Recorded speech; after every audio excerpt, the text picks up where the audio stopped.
c'est Simlev qui va vous présenter aujourd'hui la mondialisation. Donc comprendre facilement la mondialisation, c'est ma première vidéo, la première d'une série de 4 vidéos consacrées à ce thème. Ce thème complexe, cette question qui a de nombreux aspects, de nombreuses conséquences. Donc voilà, on commence. Alors je vais commencer par une espèce d'illustration, un peu de métaphore, pour illustrer ce phénomène de mondialisation. Vous voyez là 3 joueurs de foot qui multiplient les échanges de ballons, et ça m'a fait penser à la mondialisation, puisque la mondialisation, c'est justement la multiplication et la diversification des flux et des échanges entre les pays, entre différents acteurs. Donc on pourrait dire que ces 3 joueurs de foot sont des pays qui n'arrêtent pas de multiplier leurs échanges. D'accord ? Donc j'ai trouvé que c'était un moyen d'expliquer facilement le phénomène. Alors voici mon sommaire. Ma première vidéo, là, celle que vous regardez, est consacrée à une multitude de flux. Une deuxième traitera de l'organisation générale de la mondialisation. C'est une organisation particulière, spécifique. La troisième vidéo est consacrée donc aux zones actives. On parle parfois des moteurs de la mondialisation, et puis des zones plus délaissées, notamment des périphéries, donc moins actives dans la mondialisation. Et enfin une dernière vidéo qui traitera des inconvénients, des débats suscités par cette mondialisation. Alors je commence par une multitude de flux, et en posant une question simple: que voit-on circuler à travers le monde ? Qu'est-ce que les hommes ont tant besoin d'échanger ? Qu'est-ce qu'ils échangent ? Eh bien, j'ai fait un tableau pour vous montrer tout ça. On voit d'abord circuler des marchandises. Alors des marchandises, ça peut être une matière première, comme ici du pétrole. Ça peut être une machine, c'est ce qu'on appelle les biens de production, qui vont être surtout utiles aux entreprises, aux usines. Ça peut être des biens de consommation, comme par exemple un iPhone, fabriqué en Chine, vendu en Europe ou aux États-Unis. Ça peut être aussi des marchandises tout à fait illégales et des contrefaçons, ou encore de la drogue. C'est là aussi des flux réels, des flux de marchandises. Ensuite, que voit-on circuler ? On voit circuler également des individus, des personnes. Ça peut être un migrant, ça peut être un touriste, ça peut être un étudiant qui fait un Erasmus dans une université étrangère, ou encore des réfugiés. Là on parle plus de flux de personnes ou carrément de migration. Toujours pour continuer, on a des flux de services. Alors ça, c'est moins compréhensible pour beaucoup de gens parce que ce sont des flux invisibles, mais ce sont des échanges bien réels.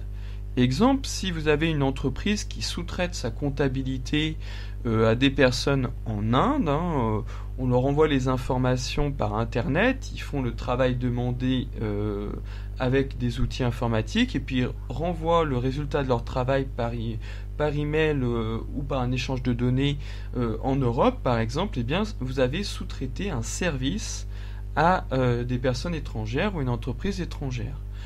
Pareil pour les centres d'appel. C'est par exemple les services de clientèle qui sont délocalisés dans d'autres pays. Pour la France, ce serait si votre service de clientèle se situe en Tunisie, par exemple, ou ailleurs en Afrique. On peut demander des études à des cabinets d'avocats étrangers, par exemple, ou à des consultants. Ou on peut demander à une compagnie étrangère de transporter une marchandise, notre marchandise. À ce moment-là, c'est aussi un échange de services entre son pays et puis l'entreprise d'un autre pays. On parle d'échange donc de services, et en termes d'argent, ils sont très nombreux, ces échanges de services. Ensuite, les échanges d'argent et de capitaux. L'argent, j'en parlais justement il y a un instant. Si vous achetez des actions, je ne sais pas, la bourse de Wall Street ou ailleurs, vous avez des échanges de capitaux, des échanges d'argent. Pareil pour les investissements directs à l'étranger, qu'on appelle les IDE. Ou si vous achetez une monnaie étrangère, par exemple, vous servez de vos euros et puis vous achetez du dollar, et ben il y a bien un échange d'argent de capitaux. ou si vous êtes un Allemand qui achète des bons du trésor, hein, c'est-à-dire des titres représentant une sorte, un peu comme un emprunt, c'est pas tout à fait ça, mais ça ressemble, des bons du trésor émis par le gouvernement américain, il y a bien un échange d'argent entre l'Allemagne et les États-Unis. Donc là, c'est différent parce qu'il s'agit de flux virtuels, de flux immatériels, où on parle de flux invisibles. Autre flux invisible, les flux d'informations ou flux numériques. Exemple, si vous envoyez des emails à l'étranger, à travers les réseaux sociaux, si vous commentez, hein, si vous likez le post d'une personne étrangère qui est par exemple pas française, il y a bien un échange numérique qui est réalisé. Si vous postez une vidéo sur YouTube et puis qu'en plus le serveur est situé aux États-Unis, il y a bien un échange d'informations. Pareil pour une news médiatique qui passe, je sais pas, de CNN à France 2 par exemple, il y a un échange d'informations. Tout comme si vous avez des appels téléphoniques. Alors ensuite vous avez des échanges d'idées et puis des échanges de culture ou de biens culturels. Exemple, le développement durable est une idée qui a circulé entre différents pays dans le monde. Les Anglais qui ont créé un écoquartier à Londres qui s'appelle Bethesda, ce modèle a été copié un peu partout en Europe. Exemple, les films d'Hollywood ou les séries télé qui circulent partout à travers le monde. Exemple, Game of Thrones. Ou des œuvres d'art, des tableaux qui sont vendus par un pays dans un autre pays. Ou même les langues, exemple la langue anglaise qui circule et qui se diffuse un peu partout dans le monde. Donc vous voyez, il y a énormément de choses qui circulent à travers le monde. Et des choses, bien que ce terme est un peu vulgaire, de différents types, hein, des marchandises, des personnes, etc. Alors, ces échanges, ils sont réalisés grâce à différents modes de transport. Si je prends une marchandise, par exemple, elle peut circuler par bateau, par avion, par camion, etc. C'est ce qu'on va voir maintenant. Là, on commence par les flux maritimes, donc ce qui est réalisé par bateau. Et je vous ai pris un extrait du film Captain Phillips de Paul Greengrass, où Tom Hanks incarne en fait le capitaine d'un navire porte-conteneurs qui est attaqué par des pirates somaliens. Très bon film par la même occasion. Alors je vous lance l'extrait. Remontez la coupée. Amenez les dernières amarres. C'est bon. Lâchez.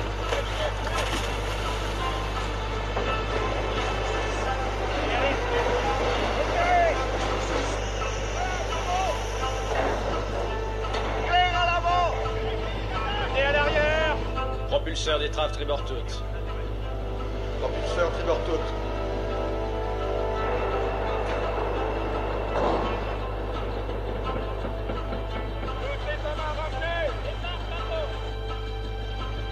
En avant lentement. En avant lentement.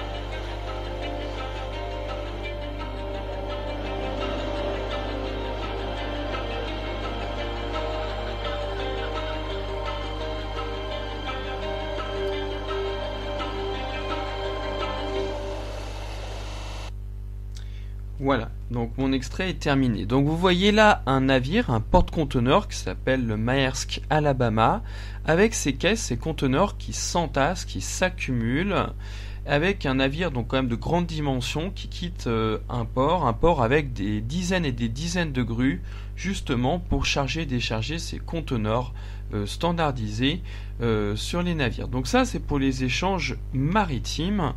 Et ces échanges maritimes, ça donne quoi en termes de flux? Ça donne ces traits rouges qu'on voit un petit peu dans tous les sens, qui forment une sorte de petite toile d'araignée, notamment repérer cette masse de traits rouges entre l'Amérique du Nord en haut à gauche et l'Europe au centre, un petit peu en haut. Vous avez donc des routes maritimes majeures, des routes maritimes secondaires, mais vous avez chaque jour des milliers de navires porte-conteneurs qui circulent pour charrier ces marchandises à droite et à gauche entre les différents continents. Si vous commandez un produit chinois sur Internet, il prendra très logiquement un porte-conteneur. Il suivra la route en rouge que vous voyez là près de l'Inde, près de l'Arabie, près de l'Égypte pour arriver soit à Rotterdam dans les Pays-Bas, soit à Le Havre en France, et puis après il arrivera en camion chez vous. Ensuite, on a des flux terrestres, donc les marchandises circulent pas seulement sur les océans, elles circulent sur les continents. Donc c'est tout ce qui circule sur des poids lourds. Pour les personnes, c'est ce qui circule dans des cars, des bus, des autocars. Puis on a d'autres situations. Vous avez également les flux ferroviaires liés au chemin de fer. Le TGV, par exemple, en France, pour faire circuler les personnes, par exemple entre Paris et Marseille. Et puis là, vous avez une situation particulière, ce qu'on appelle le ferroutage, des poids lourds qui sont mis sur des wagons, ce qui permet d'acheminer, de transporter du fret et donc des marchandises. Vous avez aussi un autre mode de transport terrestre particulier qui est le cas des oléoducs, gazoducs et pipelines. Ce sont des tuyaux qui servent à transporter soit le gaz, soit le pétrole. Alors vous pouvez avoir quand même des pipelines au fond des océans, notamment par exemple en Méditerranée entre la France et l'Algérie, mais vous avez beaucoup quand même de pipelines terrestres, exemple entre la Russie et l'Allemagne. Donc ça c'est les modes de transport terrestres pour toutes ces personnes et ces marchandises. Ensuite, les flux aériens, évidemment, ça existe aussi. Donc, à l'échelle du mondial, ça nous donne, là encore, une toile d'araignée complexe avec des traits verts dans tous les sens. Vous voyez même une grosse tache verte sur l'Europe et sur les États-Unis, et puis bon, également sur la Turquie. Vous avez donc des échanges aériens dans tous les sens, avec donc des liaisons aériennes entre les différents aéroports mondiaux qu'on appelle des hubs. Alors, vous avez donc à la fois des avions pour le transport de passagers, tels que cet A380 de la compagnie Airbus, Airbus qui fabrique ces avions géants. Alors là, on vous a mis 555 passagers transportés, mais ça peut monter jusqu'à 853, parce que ce sont des avions géants avec 2 ponts pour transporter un maximum de personnes. Vous avez enfin des avions qui transportent donc du fret. Là, ce sont des palettes et l'avion, c'est un avion russe de type Antonov. Ensuite, parmi tous ces flux qui circulent dans le monde, il faut mentionner les flux légaux et les flux illégaux, justement, les flux qui sont théoriquement interdits mais qui circulent quand même. Alors, petit rappel, on a vu qu'il y avait des personnes, des marchandises, de l'argent, des films et même des flux internet qui circulaient. Mais en fait, tous ces flux ont leur versant illégal, ont leur contrepartie cachée et illégale. C'est un peu le côté obscur du web, le côté obscur de la mondialisation. Tout ce qui touche à la criminalité. Exemple de flux illégal, pour les personnes. À côté des migrants qui circulent, vous avez également les djihadistes terroristes et vous avez les esclaves sexuels qui sont malheureusement amenés d'Europe de l'Est jusqu'en Europe de l'Ouest. C'est un exemple assez célèbre et tristement célèbre, vu que là, le mot esclavage n'est pas du tout exagéré pour décrire cette situation atroce. Ensuite, on a à côté des barils de pétrole, on a les armes qui circulent, les armes légères. Vous avez donc la drogue, vous avez par exemple la cocaïne produite par exemple en Colombie qui va aller circuler jusqu'aux États-Unis ou en Europe où elle sera consommée. Vous avez à côté de l'argent les flux pour l'évasion fiscale, par exemple dans des îles des Caraïbes comme les Bahamas. Toutes les activités liées au blanchiment d'argent pour cacher l'argent, et puis vous avez donc l'argent sale qui blanchit grâce à des circuits financiers opaques et obscurs, et puis surtout illégaux généralement ou largement cachés. À côté donc des films d'Hollywood, vous avez les vidéos de pédopornographie, c'est-à-dire les vidéos pédophiles absolument illégales et interdites, montrant des choses donc là aussi horribles, mais qui malheureusement circulent à travers le monde. Les vidéos de pédopornographie m'incitent à parler du dark web, donc qui est le web caché, et puis donc normalement c'est deep web, web caché, et dark web, web illégal. Avec là aussi, vous pouvez à travers ce dark web, ce darknet, acheter des armes illégalement et diffuser des vidéos tout à fait illégalement, et vous avez des échanges qui se font de cette manière-là. Par exemple, là vous avez une carte réalisée par le monde diplomatique sur les flux de drogue. Donc voyez, toutes ces petites flèches noires, ce sont les circuits de la drogue, les échanges de drogue. À gauche de la carte entre la Colombie et les États-Unis, c'est ce que j'ai déjà mentionné, mais il n'y a pas que la Colombie, hein. Vous voyez par exemple le cannabis produit au Maroc et puis au Nigeria, voire en Côte d'Ivoire, qui va en Europe. Regardez surtout l'Afghanistan et le Pakistan qui produisent le pavot et l'opium et l'héroïne, et tout ça passe par la Turquie et la Russie jusqu'à l'Europe, ou va de l'autre côté, du côté du Japon. Donc la mondialisation a aussi un aspect illégal et un aspect négatif. Voilà, je vous laisserai donc me retrouver pour mon autre vidéo consacrée à l'organisation générale de la mondialisation, une organisation très spécifique. Merci de m'avoir